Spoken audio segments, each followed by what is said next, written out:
तुम देख चुकी हो कि मेहमद कितना खतरनाक आदमी है। उससे बहुत मोहतात रहने की जरूरत है। प्लीज अगर थोड़ा सा भी मुझ पर भरोसा है तुम्हें, फौरन मेरे पास आ जाना। मैं हमेशा तुम्हारी मदद करूंगा। ओहो, बड़ी बातें हो रही हैं।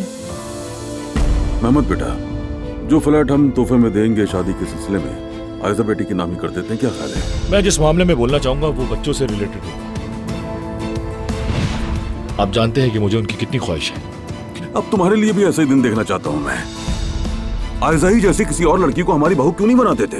जबरदस्ती की अंगूठी, जबरदस्ती का सफर, जबरदस्ती की मंगनी, जबरदस्ती से होने वाली कोई भी चीज असल नहीं होती। आप सबको खबर देनी है, बहुत शानदार खबर है। उमर लंदन नहीं जा रहा, ये अपना काम यही मुंतकिल कर रहा है। भाई, हाँ, अल्लाह तेरा शुक्र है।